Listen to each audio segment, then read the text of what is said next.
López, Luciano Arruga, Ábalos. Irse de Boca cuando quedamos en la calle, cuando incendian nuestro refugio devastado, cuando se olvidan de nuestro hambre progresivo. Irse de Boca cuando no sorprende el agua, cuando nos inventan playas de porcelana. Irse de Boca por la falta de trabajo, por los abusos y la baldosa en la cabeza, los perseguidores de rasgos de rostros de culos. Irse de Boca contra los mataputos.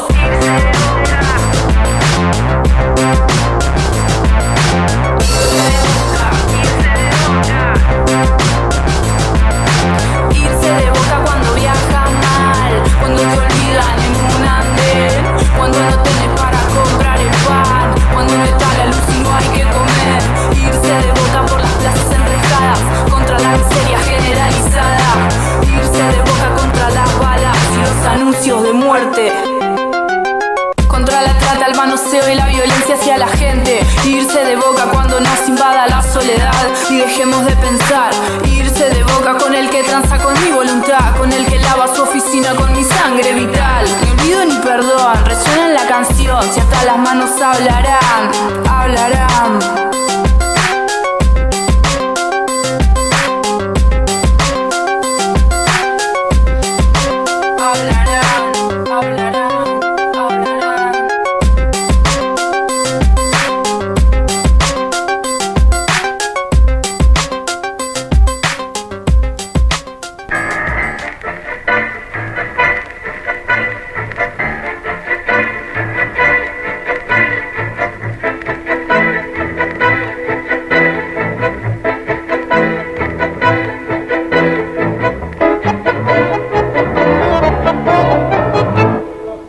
Entrevistas.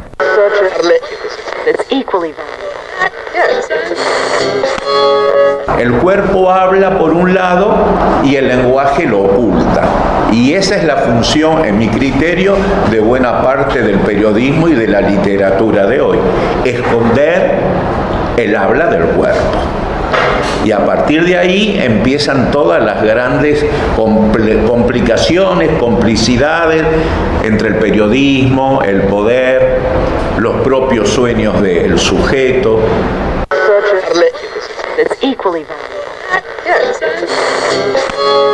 El señor Lanata es un delincuente, porque en realidad tanto en Página 12 como en la revista 23 y el diario Crítica los dejó a todos en la quiebra.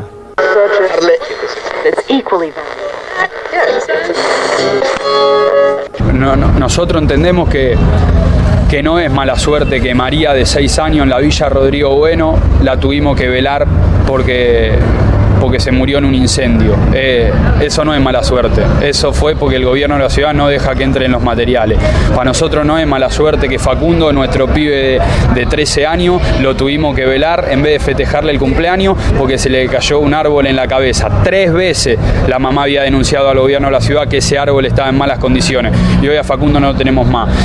Para nosotros no es mala suerte que a Kevin le hayan volado el cerebro con un balazo después de que hubo 105 tiros en un lugar que los medios de comunicación, la prefectura, la fuerza de seguridad, el gobierno de la ciudad, el gobierno nacional invisibiliza. Para nosotros eso no es mala suerte.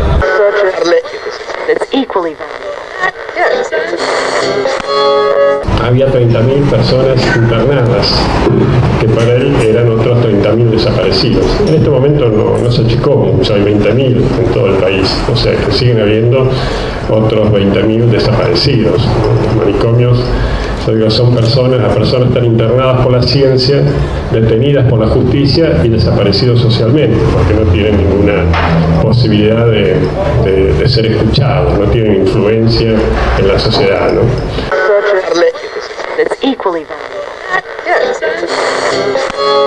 La idea fue como trabajar a partir de toda esta gran idea de lo que significa ser o sentirse extranjero. A veces uno puede sentirse también extranjero dentro del propio país, ¿por qué no? De la propia cultura, digo, es un sentimiento de alienación, de extrañamiento, ¿no? De no encontrarse también.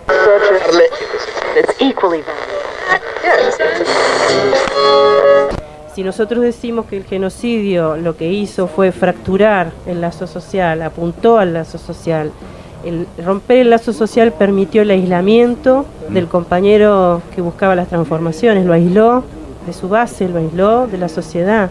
Entonces ese lazo hay que reconstruirlo, y esta es una forma de reconstrucción, el trabajar con el otro, con un semejante, que yo creo que puede aportar algo importante, tan importante como lo mío. Yo valoro al otro, convierto al otro en un semejante y construyo con ese otro.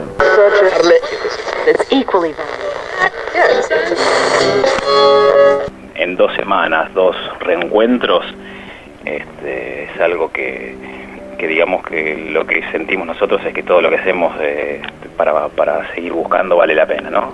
Fundamental eso.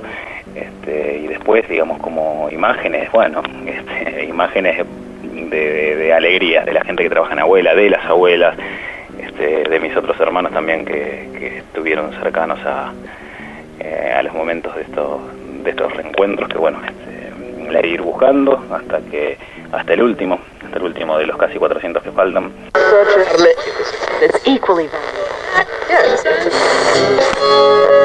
Irse de Boca. Entrevistas.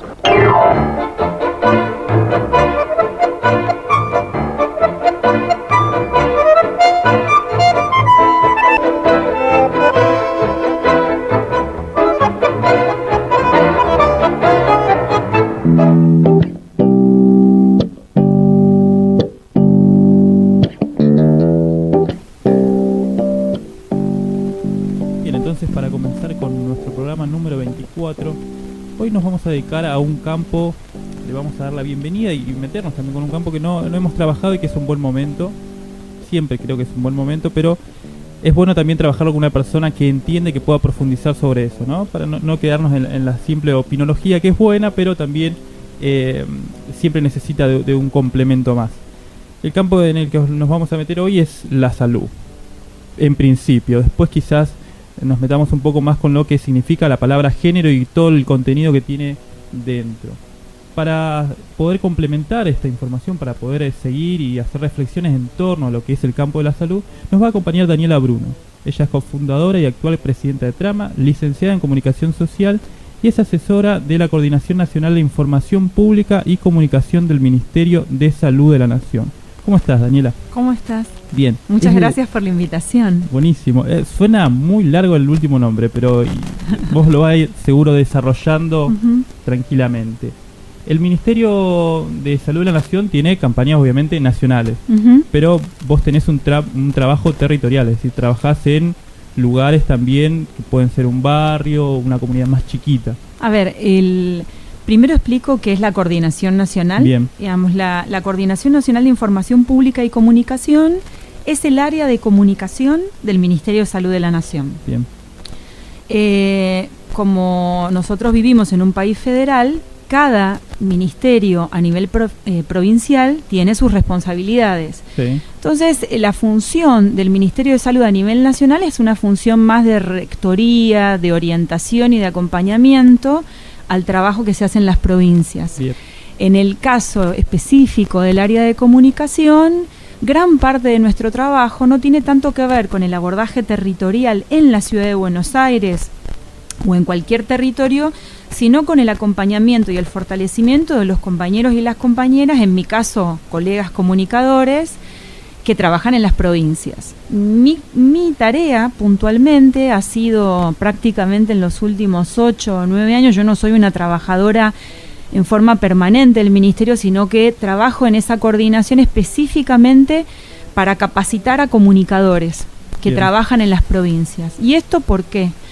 Porque los y las comunicadoras que actualmente trabajamos en los ministerios, muchos de nosotros nos formamos en la década de los 90.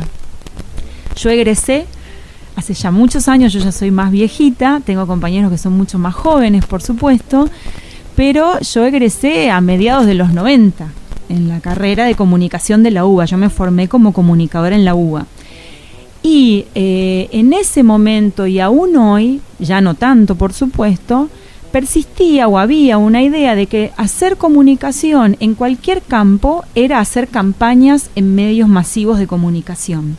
Había una mirada, si bien había una larga trayectoria de trabajo en comunicación popular, en comunicación comunitaria, que decía que era importante hacer trabajo cara a cara, trabajo interpersonal, trabajo en el territorio, realmente el imaginario social en torno a la labor de los y las comunicadoras y mucha de la formación de los comunicadores estaba muy cerca de lo que es el periodismo, y cuando no era periodismo estaba muy vinculado a armar piezas de comunicación en campañas, es decir, un spot de radio, un spot televisivo. Entonces, una de las orientaciones o de las principales preocupaciones del Ministerio en estos últimos años fue ir tratando de acompañar a los compañeros y las compañeras de las provincias, de tratar de ir transformando eso, es decir, de diversificar, complejizar y tratar de tener una mirada diferente sobre la comunicación. Gran parte de ese trabajo ha sido parte de mi esfuerzo en la coordinación, en acompañar eso. Claro, es decir, ocupar ciertos espacios, poner el cuerpo. También. Y que no sea la idea de... Y la oreja. Claro. ¿No? El cuerpo. A escuchar. Bien. A escuchar y quizás con la expectativa de procesos más largos, ¿no? Digamos, hay una idea también que ha sido... que cualquiera diría que la práctica la ha refutado sistemáticamente y sin embargo es como un mito que no deja de existir, que es que parece que la simple exposición a una información le cambia la conducta a las personas, ¿no? Claro. Entonces parece que si yo salgo por la tele y más si soy una persona famosa diciendo colócate un preservativo o no sé, no tomes o vos sos el conductor designado, entonces si tomás no manejes, bueno, ya está, palabra autorizada, yo obedezco porque la gente es racional. Claro. Y entonces cambio mi conducta. Y esto se ha demostrado en reiteradas oportunidades que no funciona así. No es tan operativo. No es tan automático, ¿no? Las personas hacemos lo que hacemos por diferentes factores y hay una compleja trama de cuestiones que son racionales y también irracionales, afectivas, culturales, que tienen que ver con nuestra tradición, con lo que queremos parecer delante de los otros, aunque eso nos coloca en una situación incluso de riesgo, ¿entendés? Claro. Sí, la idea de vincular también, cómo se vinculan las personas y cómo se vinculan, en este caso, los preservativos, por ejemplo. Exacto. Cómo se vinculan dos parejas y en relación a qué prácticas cotidianas Exacto. tienen ellos para, que tenga que tomar la determinación en última instancia el joven a ponerse el preservativo. Exactamente. Digo, hay cosas que circulan y que uno se tiene que acercar. Exactamente. Bien. Eso con respecto al gran mito de la comunicación. Y después hay un mito o una forma de entender la salud que es hegemónica, digamos que es la predominante, que es la dominante, que es la más fuerte, y es entender que la salud es cuestión de médicos. Es decir, que hay como lo que nosotros llamamos el modelo médico hegemónico, que tiene una concepción biomédica de la salud. Y en realidad ha habido en América Latina y en otros lugares del mundo una corriente de pensamiento y de trabajo de la medicina social que empieza hace ya muchos años a prestar cada vez más atención a lo que se llama los determinantes sociales de la salud. Por un lado, que es obviamente también una mirada muy política de la salud, ¿no? Porque yo no puedo pensar en las prácticas saludables o en el estado de salud de la población si no hay cloacas, si no hay vivienda digna, si no hay trabajo. Entonces empiezo a tener una mirada mucho más problematizadora de lo social, ¿no? Entonces esa mirada, por supuesto, tuvo muchas dificultades para instalarse como una mirada hegemónica, porque implica una reforma estructural de las sociedades. Por el contrario, lo que se fue instalando con el tiempo fue una idea mucho más acotada a lo biológico, a lo médico. Entonces, lo que se vincula a la salud parece que tuviera que ver con médicos, con drogas, con medicamentos y con ciertas personas que tienen un saber específico que otros no tienen, que son los médicos, ¿no? Yo me acuerdo y siempre digo, cuando fui a tener mi primera hija, ¿no?, que el obstetra, yo realmente, hablando mal y pronto, hinchaba mucho las pelotas en la consulta, ¿no? Así como que hacía muchas preguntas, mucho, sí, respecto de cómo iba a ser esa situación. Y en un momento determinado el obstetra se ve que se hartó, digamos, se cansó y me dijo: nena, vos abrí las piernas que yo me encargo, ¿no? Entonces, como una concepción muy deshumanizada, ¿no? Imagínate encima en una situación como un parto, que si hay algo más alejado de la enfermedad es eso, ¿no? Entonces, bueno, esta es la idea de la salud, esta es la relación entre el médico y el paciente. De esa manera se distribuyen los saberes, ¿no? Los que son legítimos y los que no son legítimos, quién decide y quién no decide. Entonces, esa disputa tiene mucho tiempo. Parece nueva, pero tiene mucho tiempo.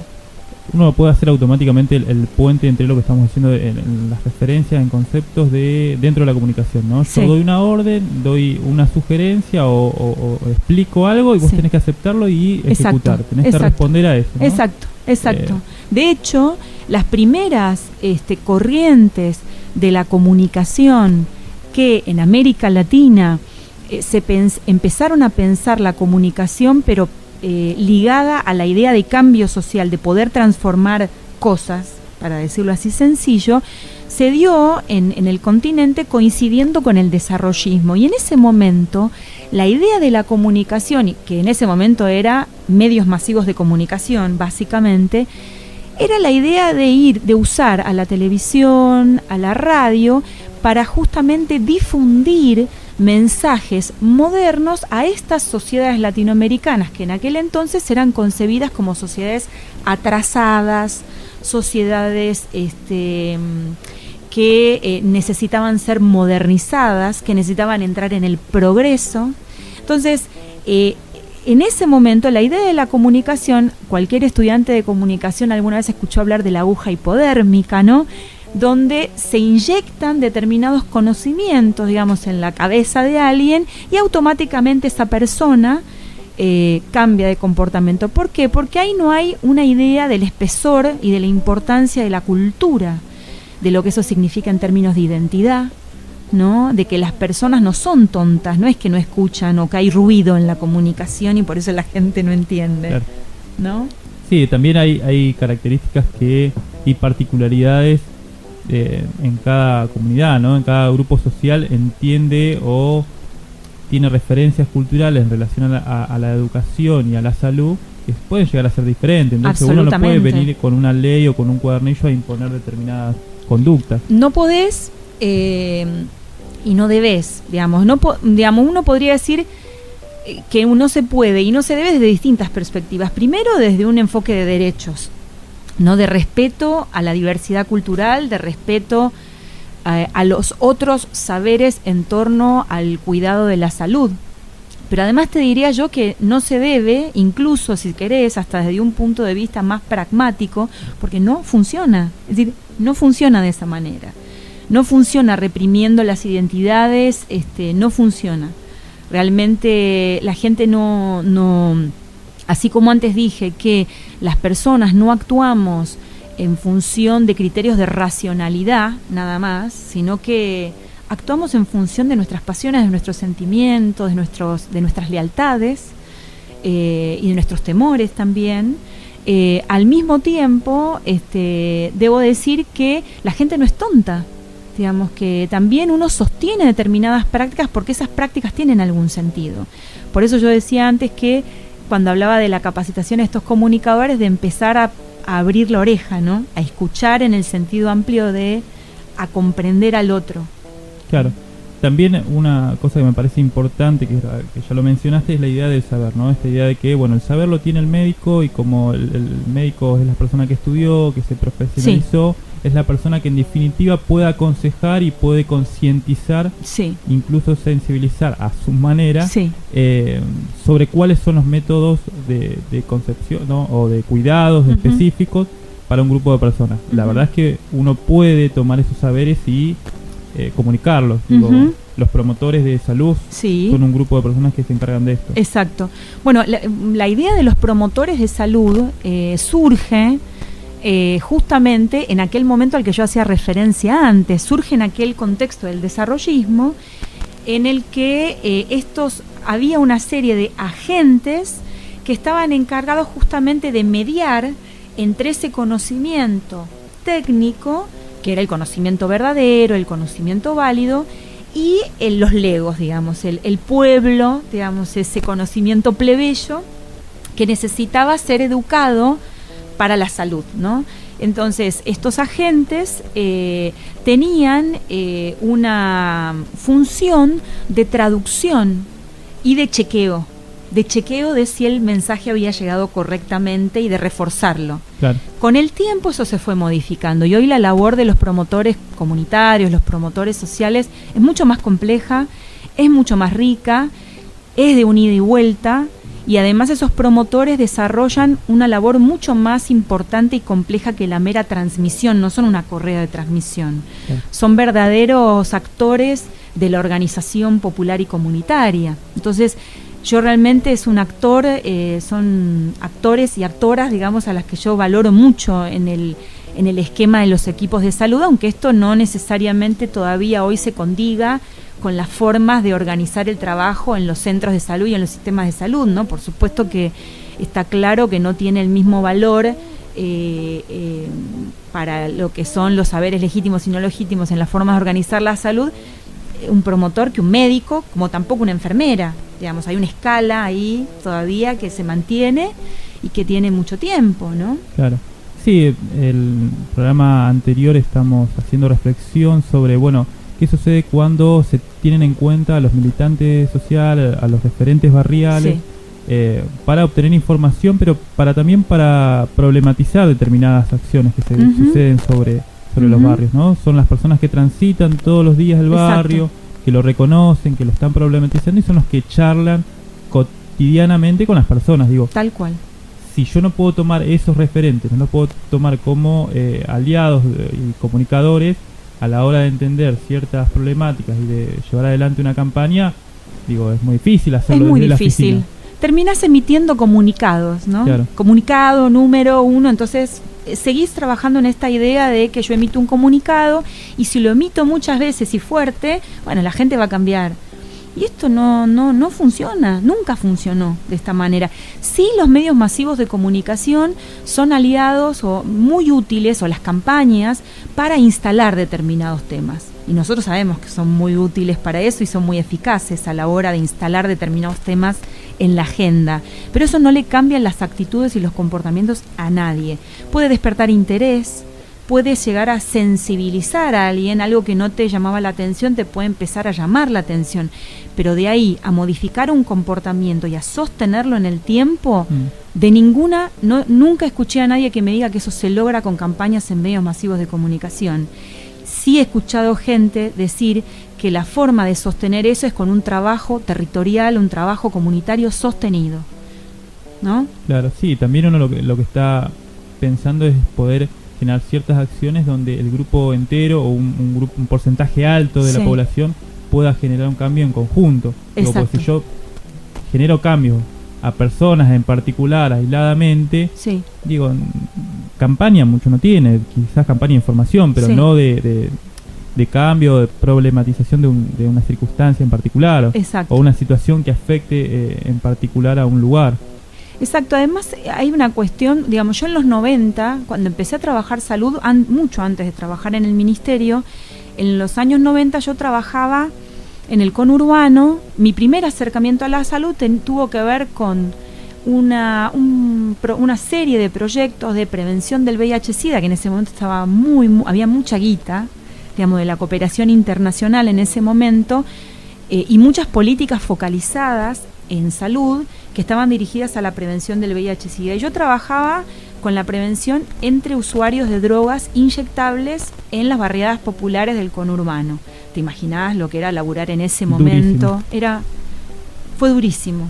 Yo después de eso, en el 2003, dejé de trabajar en los barrios, haciendo ese trabajo, y quedé, como se dice habitualmente, quedé limada, ¿no? O sea, realmente fue muy duro. Y sí, yo aprendí ahí que cuando uno trabaja territorialmente, uno va a trabajar un tema. Puede ser que vayas a trabajar un tema, pero lo que te viene es todo, ¿entendés? Te viene todo.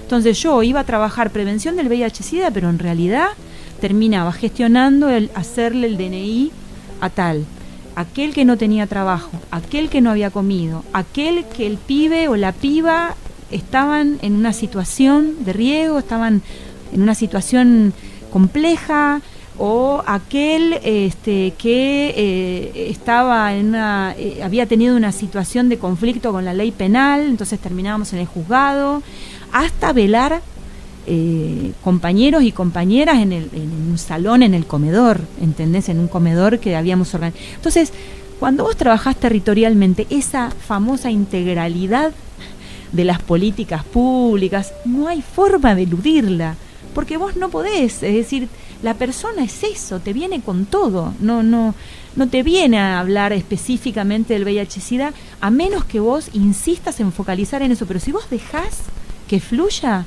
lo que aparece es toda su humanidad y toda su condición, toda su circunstancia.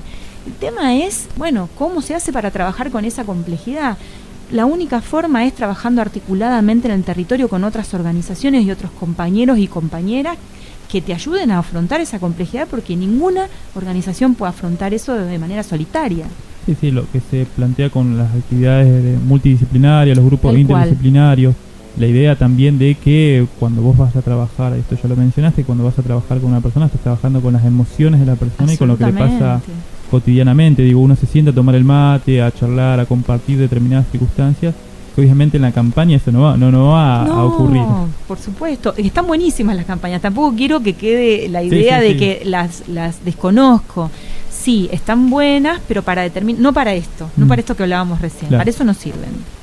Bien, la situación entonces de los 90, obviamente, estamos hablando de políticas neoliberales, donde el mercado tenía el poder, donde llevaba la mayoría de las decisiones políticas y sociales, si se quiere, con una situación actual que habla de un Estado presente y que interviene de una forma más efectiva y acompaña un poco más en estas decisiones, ¿no? Digo, el Estado está presente.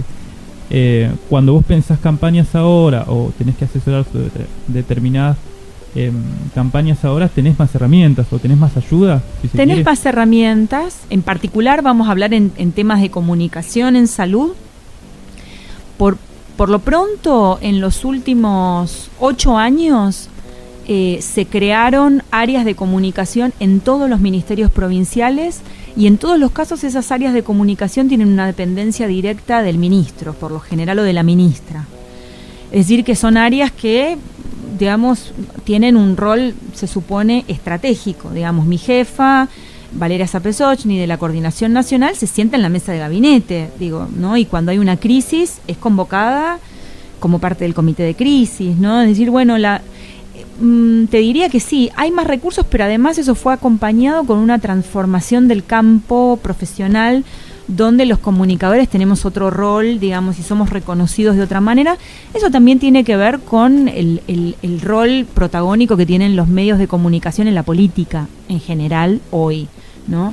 Pero no solamente por eso, es decir, ya por lo menos yo no veo, hay algunas experiencias aisladas, pero yo cada vez veo con más claridad que ya los ministros y las ministras entienden que el área de comunicación en salud no es solamente aquella que se encarga de asegurar que haya una buena imagen pública del ministro, de la ministra, o de comunicar la política, ¿no? Que no está mal, digamos, que hay que comunicarla, porque además es parte del derecho a la información de los ciudadanos y de las ciudadanas, pero me parece que hay una idea un poco más compleja que eso. Entonces eso también en algún punto genera más recurso, porque al darle más valor, bueno, uno le da más presupuesto, destina.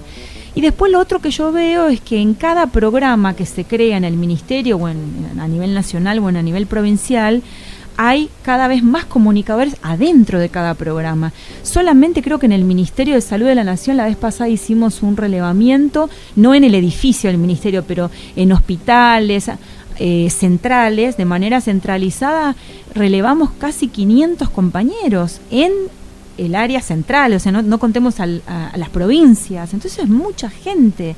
Afortunadamente eso habla de, bueno, que alguien está advirtiendo que la dimensión simbólica, comunicacional, los sentidos, los significados, tiene mucha importancia en los procesos de salud, enfermedad, atención de la salud. Entonces, eso es un cambio muy, muy grande. Y que ya no tiene que ver con aleccionar, ¿no? No tiene que ver con bajar una línea que no funciona así. Entonces, eso a mí me parece que implica más recursos, pero ese recurso tiene que ver con un cambio de importancia, ¿no? Sí, darle otro espacio y pensarlo de otra forma, ¿no? Sí. Pensarlo quizás también, porque el lugar que se le daría en los 90 me imagino que era bastante pobre o aislado, si se quiere. Y fragmentado, porque además en los 90 lo que pasaba en el ministerio, no solo en ese, sino en varios ministerios, es que no había una política, una línea política de política pública unificada, sino lo que vos tenías era infinidad de ventanillas que eran programas de política pública financiados por determinados organismos de cooperación internacional que a su vez, bueno, a nosotros nos generaban deuda pública, ¿no? Entonces vos entrabas al ministerio y tenías 90 logos del PROPIN, el POPIN, el PREMIN, ¿no? Entonces, esa era la política pública. Entonces no había realmente una soberanía respecto de, bueno, a ver, de todas formas yo creo que en materia de salud queda mucho por hacer. Y ahí me parece que hay un dato que no hay que eludir, que es, el Estado nacional y el Estado respecto de la salud tiene que vérselas con un gigante, que es la industria farmacéutica, que es la industria de los alimentos.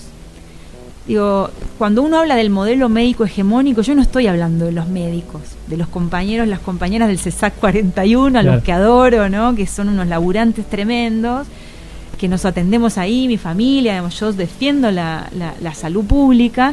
No hablo de ese médico, hablo de un sistema, digamos, que es mucho más complejo, de una industria del capital, digamos, asociada al manejo del cuerpo, ¿no? Y hacer de la enfermedad un negocio. Entonces es mucho más complejo. ¿No? Yo sé que es difícil de hacer simple esto, ¿no? Pero... Sí, yo creo que me parece que lo que apuntás, que es lo que apuntamos en varios espacios, ¿no? Por ejemplo, Luciano Álvarez, que es referente de la radio y de la agrupación de la organización Los Pibes, hablaba de, bueno, tomar la tierra y hacer de la tierra un bien de cambio, ¿no? Y con la salud pasa lo mismo. Hacer de la salud un bien de cambio, sí, está diciendo esto con lo que empezamos el programa, ¿no? De que no tenés en cuenta a la persona en sí, toda la complejidad que tiene la persona como tal. Y quizás en los espacios públicos sí se hace ese laburo, ¿no? El trabajo territorial, en los CESAC, que se tiene en cuenta la persona. Pero digo, en ese sentido ahí realmente es una lucha desigual, ¿no? Porque una vez se tiene una concepción del Estado, ¿no? Como que es, ¡buah! No, yo creo que es también una cierta rémora de digamos, un derivado o una forma de ver al Estado siempre como el Estado como dominación, ¿no? Sí. Que nos hace pensar que el Estado es el Estado opresor, ¿no? Y además el Estado superpoderoso. Y es un Estado, primero, que pasó por el neoliberalismo y que por lo menos en materia de salud tiene que dar una lucha desigual, digamos, ¿no? Digo, la industria farmacéutica, la industria de los alimentos, es una industria muy poderosa, es una industria global muy poderosa. Entonces, realmente hay una cantidad enorme de mensajes que los vecinos y las vecinas de este barrio escuchan permanentemente respecto de cómo tiene que vivir, cómo tiene que alimentarse, qué es lo que tiene que tomar para poder seguir funcionando. Hoy yo creo que son mucho más fuertes esos mensajes, digamos, y la insistencia y además el dinero que hay para poder mantenerlo sistemáticamente en la agenda mediática, que el Estado no tiene incluso. Entonces digo, ahí el Estado hace enormes esfuerzos, pero la verdad también es que en muchos casos yo veo que con mucho esfuerzo compañeros y compañeras que trabajan en el área de prensa del Ministerio a nivel nacional muchas veces están reaccionando, ¿no? Es como que no te da el margen muchas veces más que para reaccionar ante la agenda que te plantea otro. Claro. ¿No? Sí, también la idea de, bueno, te duele algo, tomate esta cosita, ¿no? Ya Alberto Saba estuvo planteando la situación del Borda, para tomar un ejemplo, y lo que sucede ahí en relación a los medicamentos, ¿no? Las empresas y cómo determinados grupos de médicos o determinados grupos que trabajan dentro del espacio, estamos hablando del hospital Tiburcio Borda, tiene como una quinta armadita en relación a eso, y también los mismos políticos, ¿no? Claro. Digo, hay determinadas ganancias, determinados créditos que se acceden con el dinero de las empresas comerciales, en este caso farmacéuticas, ¿no? Exacto. Digo, y si eso sucede, bueno, ¿dónde queda la salud de la persona? ¿Dónde queda la persona? Sí, yo creo que es ahí donde está la disputa, y es muy compleja, no es difícil, pero sí, es exactamente lo que estás planteando. Sí, creo que también es digo, hay muchos ejercicios que se empiezan a problematizar a partir de que determinadas definiciones se pongan en tela de juicio o sobre la mesa. Nosotros a lo largo de los programas hemos trabajado conceptos en relación a economía. Digo, la economía se ha puesto a discutir determinados conceptos. Estuvimos trabajando también lo que es violencia institucional, bueno, qué sucede con los ámbitos judiciales, los procesos judiciales. Digo, salud en este caso es otra pata que se empieza a discutir, y como vos decís, hay muchos huecos. ¿Podrías hacer referencia a algunos de esos huecos que te parece que hay que cubrir? La verdad es que yo soy bastante precavida a la hora de plantear los desafíos, porque además, digo, me parece que no me corresponde. Yo puedo hablar en todo caso de los desafíos de los comunicadores que trabajamos en el ámbito de la salud. Hay uno muy importante que en ese aspecto creo que es, si bien es importante que los comunicadores sigamos trabajando con la población, ¿no? Siempre el trabajo de los comunicadores en salud siempre estuvo pensado del médico o de los médicos o de los equipos de salud, de los equipos técnico-políticos de políticas sanitarias, para afuera, ¿no? Y me parece que en los últimos años cada vez más aparece con claridad que hay un trabajo enorme para hacer con los equipos de salud hacia adentro, ¿no? Es decir, porque en definitiva él o la comunicadora más importante en salud es el que te atiende, ¿no? Enfermero, enfermera, médico, médica. Hay un trabajo grande para hacer. Ese es un desafío enorme, no es fácil. Hay muy buena disposición, hay compañeros que están haciendo, compañeros médicos, médicas y de enfermeras de otras especialidades que están haciendo un enorme esfuerzo por tratar de romper con los patrones en los que ellos mismos se formaron, ¿no?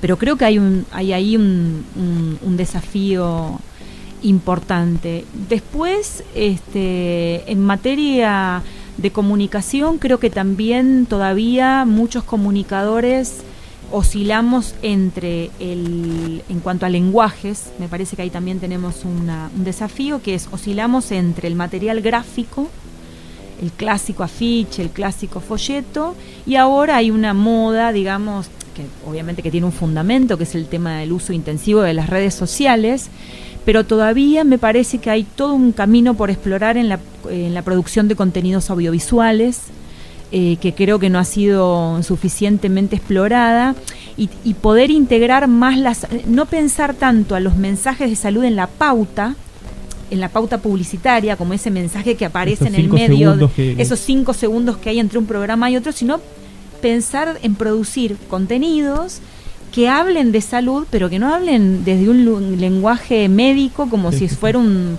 programa de ciencia, ¿no? El contenido adaptado a la web para que sea reproducido. Sí, y que sea ficción, por ejemplo. ¿Por qué no poder empezar a pensar en hablar de ficción, digamos, en trabajar en formatos de ficción, donde se aborden estos temas con una complejidad o un desafío, y es que cuando vos trabajas con esos formatos no es tan fácil cerrar el mensaje. Es decir, esto se entiende de esta manera o debe ser leído de esta manera.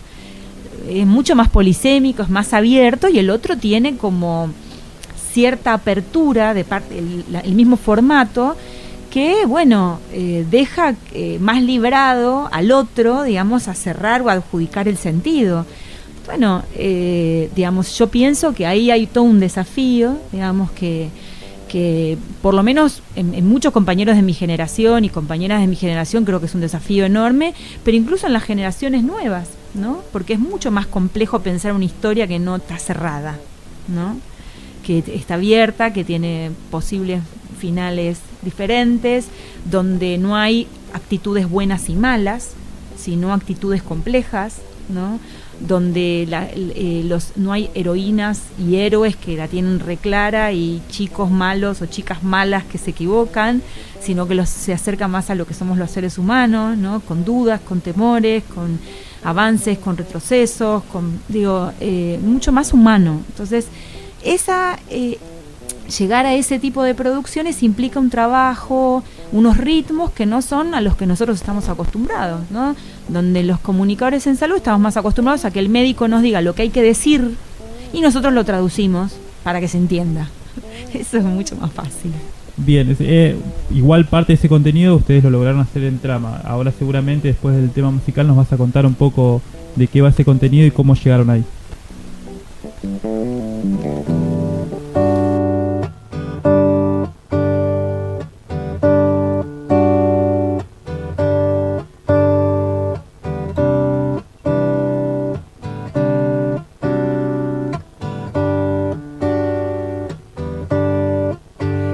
Ya sabes dónde está, qué preguntas. Si vos sabes que acá está todo en su lugar, en su lugar. No me confundas más, pensa y busca.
Que no me dejas.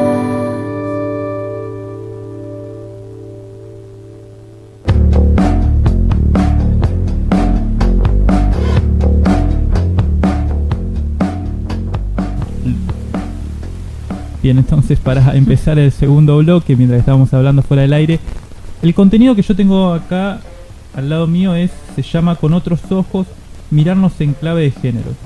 Este contenido nació dentro de Trama, y antes de empezar a charlar sobre él estaría bueno presentar qué es Trama y bueno, cuál es tu lugar y tu participación dentro de ese espacio.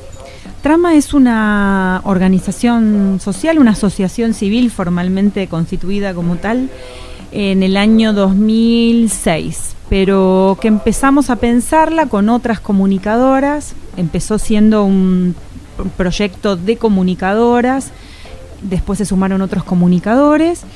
Más o menos lo empezamos a pensar en el 2003, 2004, ¿no? Este material al que vos hiciste referencia recién es el primer material que nosotros hicimos y tiene ahí una marca de época. Si uno mira la introducción, habla de las organizaciones, porque está pensado básicamente nuestro trabajo para fortalecer el trabajo de las organizaciones que trabajan territorialmente. No somos una organización que trabaja a nivel territorial, es una organización que trabaja temas de género, géneros, de salud, siempre vinculados a la comunicación, y en ese momento nosotros veíamos que las organizaciones sociales que habían sido como habían sido muy reconocidas durante la década neoliberal en un proceso un poco perverso, ¿no? Era como un proceso que tenía dos caras. Por un lado, fue en algún punto, si se quiere, un ensanchamiento de participación de otros actores, donde las políticas públicas empezaron a ser pensadas no exclusivamente como políticas gubernamentales, y se abrió la posibilidad de interlocutar con movimientos sociales, movimientos populares, más avanzada la década, pero al mismo tiempo fue la década en la que, la mirada hegemónica sobre el Estado era la de un Estado chico, la de un Estado que tenía que retirarse de sus funciones históricas. Entonces nosotras veníamos como de ese contexto y veíamos que las organizaciones sociales, lejos de poder articular entre ellas, en general competían, porque competían por los magros subsidios que había para financiar los proyectos de esas organizaciones, que de alguna manera intentaban, no lo lograban, suplir o compensar la ausencia de un Estado que no se había retirado, sino que se había dedicado a hacer funcional a otro tipo de proyecto político, ¿no? Entonces, en ese contexto nosotras queríamos fortalecer la articulación entre las organizaciones sociales, pero también con el Estado, pues siempre entendimos que el Estado es el garante de los derechos y que ninguna organización social va a lograr garantizar eso. También el Estado puede ser el principal vulnerador de esos derechos, ¿no? Entonces, bueno, por eso Trama, ¿no? La idea de generar un entramado de relaciones que haga más posible, digamos, la vigencia plena de los derechos, particularmente a nosotras nos interesaba de las mujeres y de los jóvenes. Esa es un poco la idea de la génesis de Trama. Este material es de los primeros, luego se hicieron muchos otros materiales. Todos los materiales de Trama son de circulación gratuita, cualquiera puede entrar a nuestra página web, que es www.trama.org,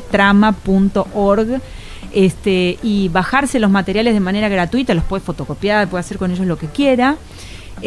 Agradecemos que se cite la fuente simplemente para que vuelva, en el sentido de que la gente nos escriba, que generalmente tenemos como muy buena recepción, intercambio con compañeros y compañeras de las organizaciones que han usado los materiales. Pero digo, después hubo muchos materiales más, y otra línea de trabajo nuestra es la de hacer investigaciones. Porque también muchas de nosotras tenemos como una pata académica, muchas somos docentes, investigamos en la facultad, y también lo que nos preocupó, otra vez volviendo al tema de las tramas y de los puentes y qué sé yo, es que muchas veces el conocimiento científico no articula, ¿no? Como que no logra darse esa llamada transferencia, extensión, ¿no? Un término que hay que problematizar, pero en otro momento, digamos. Y entonces también nos dedicamos a hacer investigación orientada a la acción. Entonces, por ejemplo, hicimos una investigación sobre los problemas de acceso de las mujeres a los servicios que había en la ciudad o que hay en la ciudad para el tema de uso problemático de drogas. Es decir, cuando una mujer tiene un uso problemático de drogas en la ciudad de Buenos Aires, bueno, cómo es recibida, cómo son esos servicios, qué problemas hay. Hicimos otra investigación hace muy poco, que la presentamos en varios lugares, que fue una investigación sobre jóvenes y sus formas de entender la violencia en sus relaciones afectivas.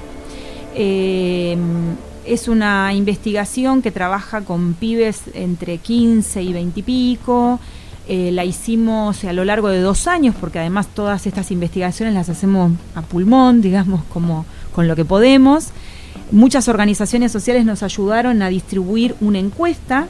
En total encuestamos a 500 pibes y pibas, y después pudimos desarrollar 6 grupos de discusión con pibes en organizaciones sociales, casi todas del conurbano.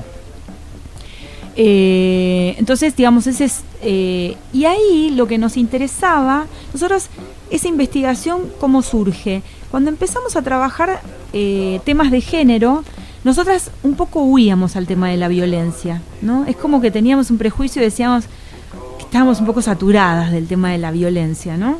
Sin embargo, bueno, cuando empezábamos a ir a las organizaciones, ese era el tema. Era el primero que salía. Y sí, no lo podíamos eludir. Claro. Y además el tema de la violencia en su más tradicional sentido, es decir, en el sentido de la violencia física hacia las mujeres, ¿no? Entonces dijimos, bueno, nosotras no hacemos asistencia a víctimas, hay muchas compañeras y compañeros que lo hacen, bueno, ¿cuál puede ser nuestro aporte ahí? Y empezamos a tratar de pensar en un trabajo más, entre comillas, de prevención, de empezar a discutir con los compañeros en largas organizaciones, pero también con jóvenes, a ver cuáles son esas formas de entender qué significa ser mujer y significa ser hombre, que hacen que no todos estemos en las mismas condiciones y oportunidades, y genera desigualdad. Para decirlo de manera sencilla, es decir, un hombre, el ser hombre o ser mujer no es algo natural, es algo que se construye. Por eso fue cambiando a lo largo del tiempo, ¿no? Cuando mi mamá tenía mi edad, o cuando yo tenía la edad de mi hija, que tiene ahora 9 años, bueno, ser mujer era otra cosa. Hoy cambió. Entonces, esa definición de mujer o de hombre hace que yo, mujer, tenga ciertos espacios más habilitados, otros menos habilitados. Hay una distribución desigual de recursos de todo tipo, económicos, simbólicos, materiales, y eso genera desigualdad. Entonces, cuando nosotras entendemos que hacemos un trabajo de problematizar los géneros, lo que estamos problematizando es eso, es decir, cuáles son las desigualdades entre los seres humanos que tienen que ver con ser mujer o ser hombre, o bueno, otras identidades, digamos, que digamos no es algo en lo que nosotras hemos trabajado enfáticamente, pero es lo mismo, digamos. O sea, eso, es decir, cuestionar esa desigualdad que está fundada en una diferencia de géneros, en roles y estereotipos de género. Cuando empezamos a trabajar violencia, dijimos, nosotros tenemos que ir como a las bases de esa violencia, y la base de esa violencia es el patriarcado, es esa superioridad, ¿no? Que se le adjudica a ciertos varones, y están ahí esos estereotipos de género. Entonces, bueno, ¿por qué no empezamos a trabajarlo con los pibes? Y cuando lo empezamos a trabajar con los pibes, empezamos a investigar y a buscar material. Y nos dimos cuenta que todo el material que había era material que estaba hecho para pibes sobre la experiencia de mujeres adultas víctimas de violencia. Entonces, ahí hay un problema, porque si vos vas a trabajar con el pibe en tratar de desarmar su forma de vincularse, o la piba, su forma de vincularse con otros y otras, y le digo que la violencia de género es el golpe, y le cuento el ciclo de la violencia y la situación de... Y estoy empezando por otro lado, o sea, entonces nosotros dijimos, bueno, vamos a empezar... Empezando por el final. Estamos empezando por el final, tal cual. Entonces, bueno, vamos a empezar por otro lado. Y cuando quisimos empezar por otro lado, nos encontramos con estos materiales. Entonces, bueno, a ver, me parece que lo tenemos que hacer, pensamos, es volver a preguntarles, ¿cómo vivís vos? ¿Qué es para vos la violencia? ¿Qué no es? Y ahí nos dimos cuenta de que ellos y ellas tiene muy claro lo que es la violencia física y sabe muy bien que eso está mal. Más allá de que hay un porcentaje preocupante de un 10, entre un 10 y un 20% que no ve tan mal que un sopapo, digamos aleccionador, es corrector. Cada un sopapo cada tanto. Viene bien. Se lo ¿no? merecía. Sí, se lo merecía, había que poner un límite, bueno. Provocó. Eso está mal, por supuesto, pero hay un alto porcentaje que entendía que eso estaba mal. Lo que era preocupante eran otros modos de violencia que están totalmente naturalizados. Entonces nosotros dijimos, es ahí donde hay que laburar. Por ejemplo, empezamos a trabajar temas vinculados a los celos, al control, que en ese aspecto, en el tema de celos y control, mujeres y hombres se equiparan. Digamos, los motivos no son los mismos. Cuando vos le preguntás a un pibe, una piba, alrededor de situaciones de celos y control, los motivos son diferentes. ¿Por qué? Porque son géneros diferentes, porque las explicaciones y los mandatos son otros. Pero los celos y el control, el controlar el celular, el mirar con quién anduvo contactándose en el Face, o sea, eso es parejo. ¿Por qué? Porque también vivimos en una sociedad más controladora, digamos, porque esto de estar comunicados y comunicadas es estar controlados y controladas, ¿no? Entonces ahí hay un sistema muy complejo. Pero también vimos, por ejemplo, que un altísimo porcentaje de pibas reconocían que cortar un juego erótico estaba mal. Por lo tanto, lo que se concluye es que muchas veces tuvieron relaciones sexuales no deseadas. ¿Se entiende lo que estoy planteando? Sí. Pero está totalmente naturalizado que una no puede decir que no. ¿Entendés? Entonces, si una no puede decir que no, además eso no es percibido como una violación o como un abuso o como... Entonces, bueno, esto es lo que estamos tratando, no de decir esto está bien, está mal, sino de hablarlo. A ver, ¿por qué? Ajá. Y empezar a problematizarlo. Y el tema que veíamos es que mucho de lo que aparecía es que no hay espacio para hablar. Una de las cosas más preocupantes es que los adultos, primero que los adultos no son referencia, en el caso de las pibas, las madres no son referencia muchas veces, y hay muy poco espacio para hablar de esto. Y lejos y que muchas veces los padres, las madres, los adultos alrededor, más aún funcionan como fortaleciendo, reforzando esta idea del control. ¿Vos viste cómo se está vistiendo ella? ¿No? Así va a salir. Así va a salir. Chale, ¿cómo de que salga así? ¿No? Paralo ahora porque después...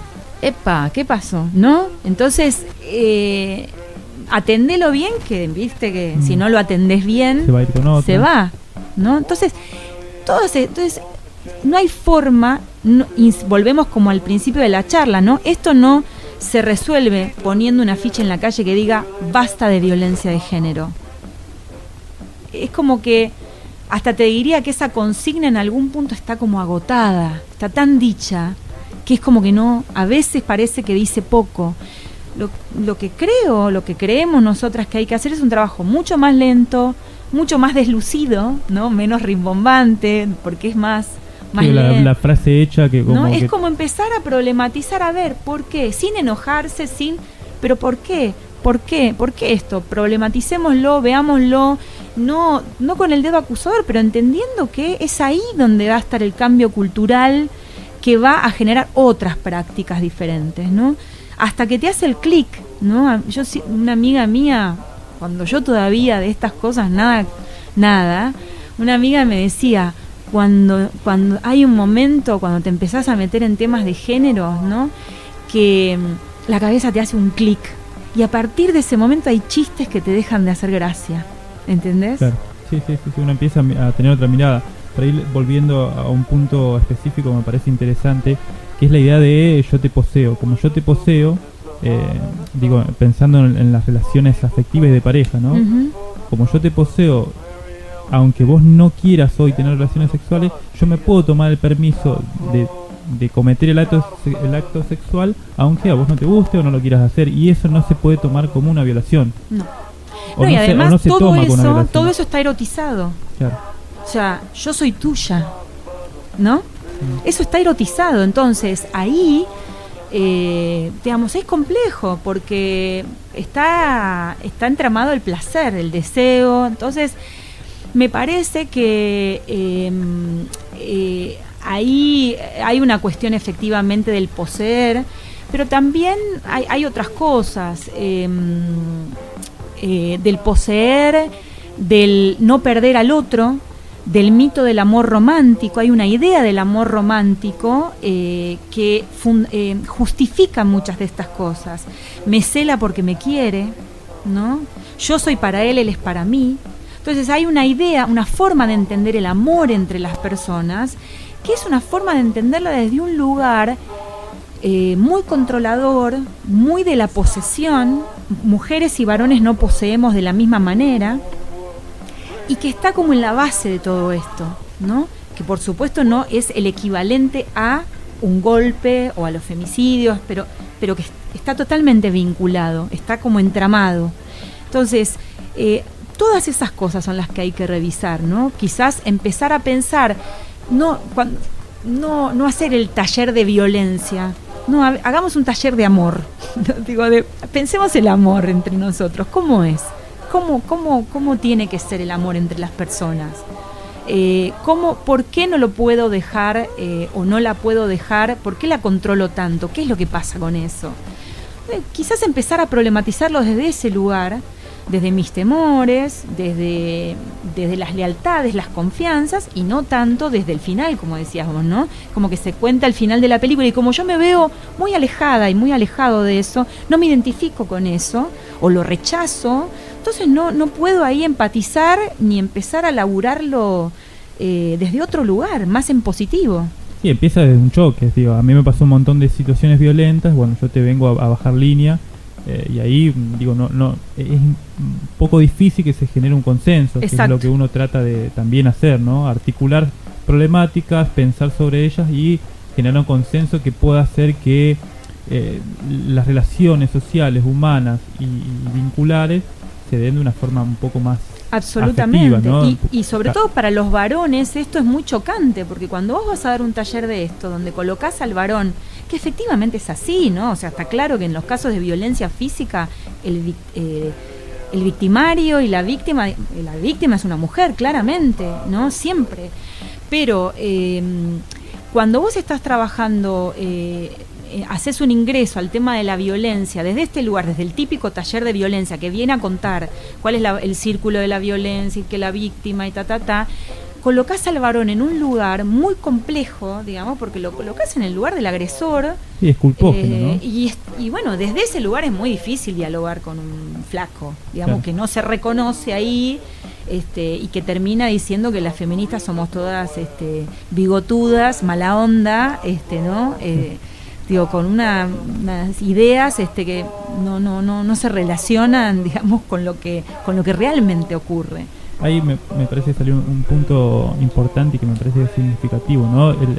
Así como nosotros entendemos o podemos reflexionar a partir de lo que es el patriarcado dentro de las sociedades, exclusivamente dentro de la Argentina, también cuál es el sentimiento de culpa dentro de la sociedad, ¿no? Cuando se cometen determinados actos, sí. ¿Por qué una mujer no sé, una chica de 15 años, por qué no va a denunciar que alguien la violó? Porque hay un sentimiento de culpa de que ella provocó determinada situación. Es muy difícil, absolutamente, porque además los servicios a veces no son amigables, porque no es fácil denunciar, porque no querés, porque denunciar también es llegar a un punto donde asumís que el otro es un peligro para vos, es muy complejo, ¿no? Entonces ahí, digamos, incluso, digamos, para muchas compañeras que tienen, o una amiga, que tenés una amiga que está en una situación de esas características, a veces muchas amigas se enojan porque yo le digo y vuelve con él. Bueno, es que es muy complejo esto, o sea, él promete que no va a volver a ocurrir, se aman, está esta idea del amor romántico, él lo hace porque me quiere, ¿no? Entonces por eso me cela, por eso me controla, por eso no quiere que esté con nadie más que con él, y entonces, bueno, esto es lo que va generando el violento, esto de, bueno, el aislamiento de la persona, ir rompiendo todos sus vínculos, la persona queda, esta mujer queda como aislada de su entorno social, absolutamente con un trabajo de erosión de su autoestima enorme, donde piensa que además si no está con él realmente qué va a ser de la vida de ella, ¿no? Entonces es muy complejo enfrentarse a todo eso, y está claro que eso no se puede hacer sola, digamos, es un largo proceso, y en ese sentido hay muchas organizaciones en la ciudad y hay muchas organizaciones de compañeras que hacen un laburo enorme y buenísimo. Hay un material que ustedes pudieron crear dentro de Trama que tiene que ver con videos, ¿no? Con sí. Los materiales de video, que era lo que estuvimos charlando antes de irnos al tema musical. Digo, ahí también se empiezan a problematizar determinadas situaciones, relaciones entre jóvenes, sí. Y se pone en circulación esta idea de posesión, pero utilizando otro material, ¿no? Otro material de comunicación. Sí. Bueno, eso vos decís que lleva un desarrollo y que es complejo, que cuesta desarrollar. ¿Qué puntos te parece que son los que, por lo menos en estos materiales, les costó a ustedes continuarlos o desarrollarlos? No, a mí, la verdad es que no hay elementos, hay elementos, en la palabra de los pibes, de las pibas, tenés elementos como de larga data, digamos, más allá de los avances en términos legislativos que nosotros hemos tenido en la última década, desde el matrimonio igualitario, el tema de violencia, más allá de eso, la verdad es que vos escuchás a los chicos y a las chicas y realmente todavía hay como fuertes estereotipos de género, de masculinidades y feminidades ahí muy fuertes, que conviven con nuevas ideas, pero digamos, lejos de que las viejas las viejas ideas son reemplazadas por nuevas, uno tiene como una convivencia bastante heterogénea, por un lado. Por otro lado, me parece que el tema de la tecnología es algo que a nosotras particularmente nos plantea un desafío grande, porque, digamos, hoy el mercado, digamos, pone a disposición de todos nosotros herramientas para controlarnos, ¿no? Esto que yo decía antes, es muy difícil sustraerse, ¿no? A eso es un desafío que realmente estamos viendo, no sabemos cómo, tampoco nosotras tenemos que descubrir la forma, ¿no? Pero sí tenemos que ir hablando esto y problematizarlo, porque vemos cada vez más, justamente impulsado o promovido por la misma lógica de esa tecnología, como un mayor seguimiento, ¿no? Los seguidores del Facebook, ¿no? Bueno, hay un mayor control, una mayor exposición de la propia vida, que complejiza mucho el tema de las relaciones afectivas, y que, bueno, hasta te diría que a veces yo hasta tengo brechas generacionales que me impiden comprender. Entonces, bueno, tengo que hacer un esfuerzo adicional por dialogar mucho con los chicos y con las chicas para entender, porque formo parte de otra generación. Ese es un desafío, te diría, muy grande. Y el otro desafío me parece que es el de las políticas públicas. Yo creo que se ha avanzado mucho en materia de legislación. Hay algunos programas que son muy respetables y muy buenos. Sin embargo, yo creo que hay una forma de trabajar el género y la violencia de género en particular que yo creo que hay que cambiar. Creo que también hay que avanzar en la plena implementación de la ley de educación sexual. Si no avanza esa ley en su implementación plena, no vamos a cambiar esto. Yo una de las cosas que pudimos visitar y ver junto a mi compañera en determinadas campañas gráficas, y una de las observaciones que me hacía ella era que cuando veía las campañas veía un montón de anticonceptivos y prevenciones para la mujer. Sí. Pero para el hombre había menos, ¿no? Era como que en sí el hombre no se tenía que cuidar tanto y era una responsabilidad de la mujer. Digo, esa problemática es otro punto a tener en cuenta, o Digo, un lugar donde uno desarrolla, más allá de la campaña gráfica, digo, es un planteo que uno se lo tiene que llevar adelante continuamente. El tema de la negociación del uso del preservativo, por ejemplo, es un tema complicado, digamos, a muchas mujeres esto es un tema que en prevención de VIH-Sida, yo ya me acuerdo que en los 90 lo discutíamos y que era muy complicado para las chicas plantearle al compañero que se ponga un preservativo, porque eso implicaba toda una serie de juicios respecto del otro y de la forma de la desconfianza, ¿no? Es muy complejo eso.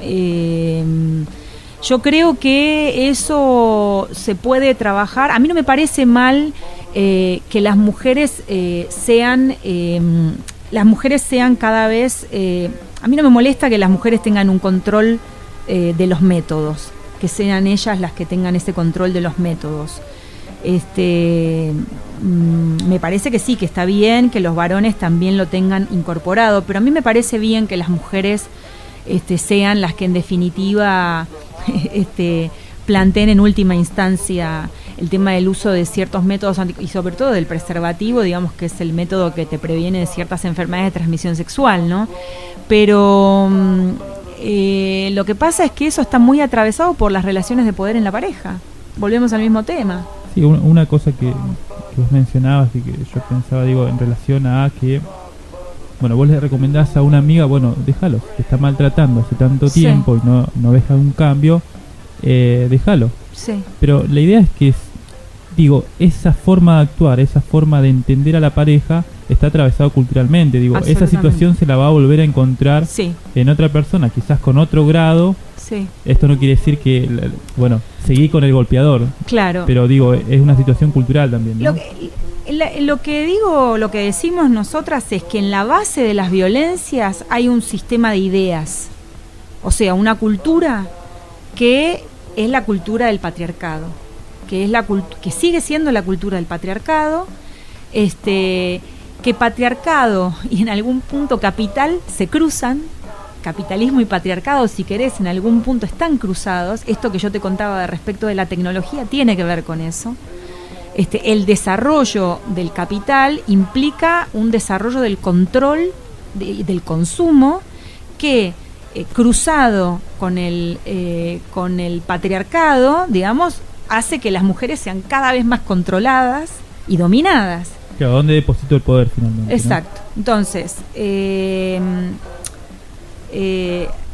me perdí, me quedé como colgada pensando en esto que te decía, ¿no? Pero me parece que insisto, sí, situaciones de violencia, pero en la base de esas violencias lo que tenés es un sistema de ideas que todavía, a pesar de que haya muchas leyes y programas, ha tenido enormes cambios, sin duda, pero todavía hay muchas cosas que hay que modificar y sobre todo hay que modificar como el nivel de tolerancia, el umbral, digamos, de tolerancia que las personas tenemos respecto de lo que consideramos violento o no, ¿no? O sea, si alguien te fuerza a tener un juego erótico que no querés tener, no está bien eso.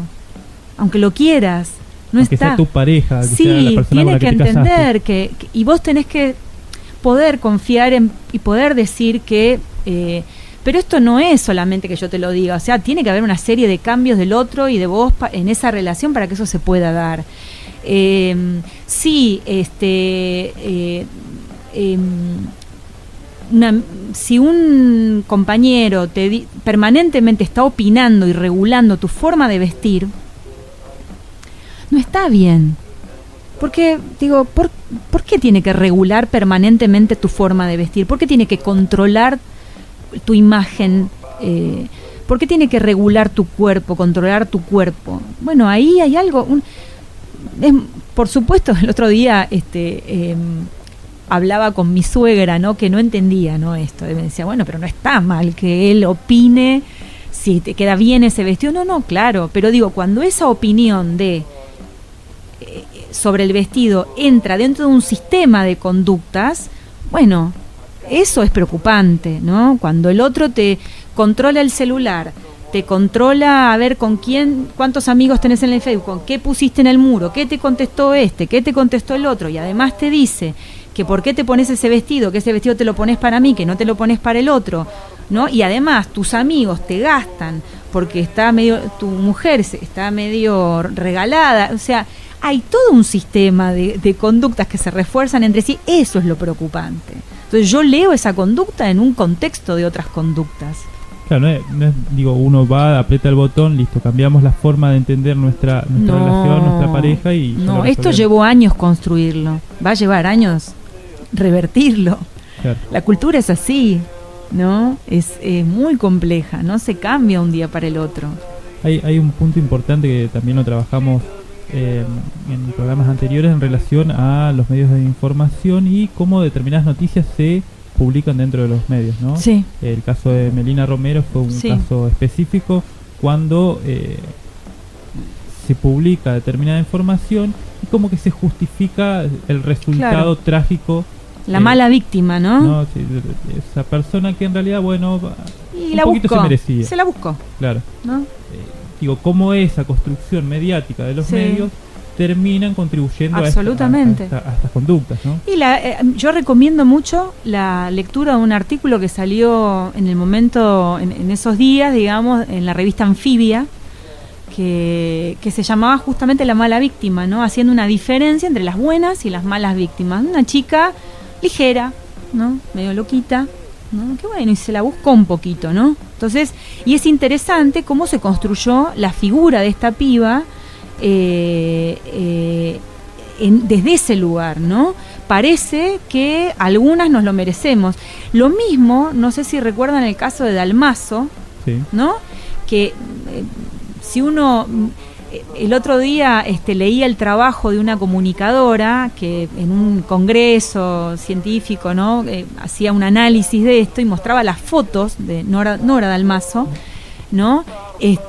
Siempre enfiestada, ¿no? O sea, que las fotos que aparecían de ella en los medios eran las fotos de una Nora sonriente, siempre vestida de fiesta, que estaba en la fiesta permanente, ¿no? Entonces, digo, hay una forma de construir esto donde, en definitiva, apunta al disciplinamiento de las mujeres, ¿no? Guarda, estamos todos en esta sociedad mirando qué haces, ¿no? Entonces, si te vas, hay una sanción social que incluso llega a este extremo.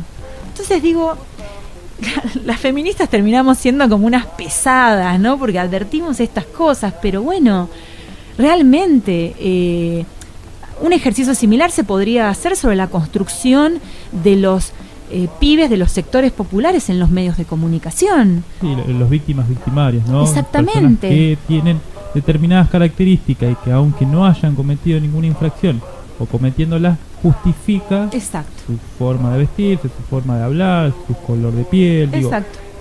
Digo, estas reproducciones que nosotros intentamos reflexionar desde distintos ámbitos, de la salud, de los procesos judiciales, desde entendimientos de políticas económicas, digo, empiezan a unir también una forma cultural de pensar, y es que lo que uno intenta desarmar también, ¿no? Tanto de las organizaciones sociales como de las instituciones que se ponen al hombro ciertas situaciones y las tratan de mejorar o de alguna forma hacer una intervención sobre estas conductas. Daniela, se nos fue el programa, nos fuimos 20 minutos, ya me están haciendo señas mientras que están anotando los papelitos, así que la idea era en sí esto, poder charlar un poco más, reflexionar sobre el campo de la salud, pero también determinadas problemáticas que están dentro del género y que nos ayuda a entender también cómo se construyen determinadas noticias, determinadas formas de entender a las personas y a la mujer también, ¿no? Así que, Daniela, te agradezco. Muchas gracias por la invitación, la pasé muy bien. Muy bien, nos vamos. Nos echan. Ya no nos prácticamente vamos. Nos está echando, así que nos vamos al tema musical, nos despedimos. Este fue el programa número 24 de Irse de Boca. Nos vemos el sábado que viene. Te conozco, mascarita.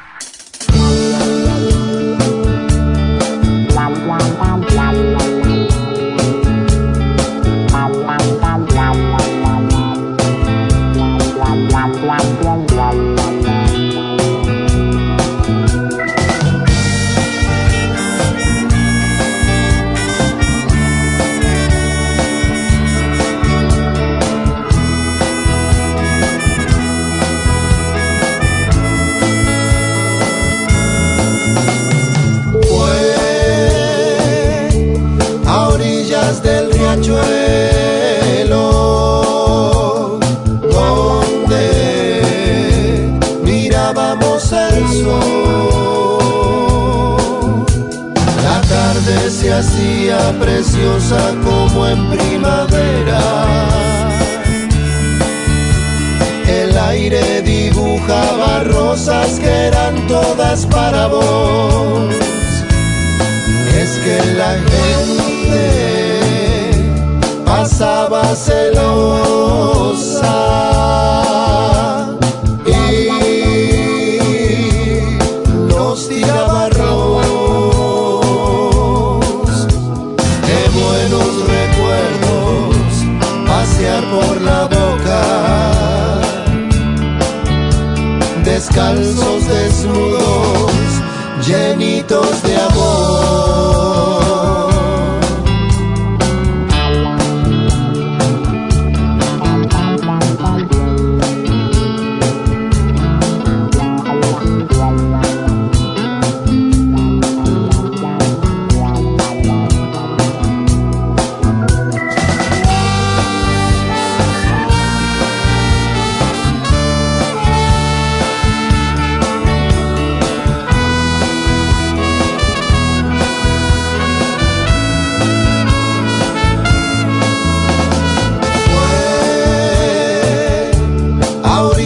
Del riachuelo, donde mirábamos el sol. La tarde se hacía preciosa como en primavera. El aire dibujaba rosas que eran todas para vos. Es que la gente pasaba celosa y nos tiraba arroz. Qué buenos recuerdos pasear por la boca, descalzos, desnudos, llenitos de amor.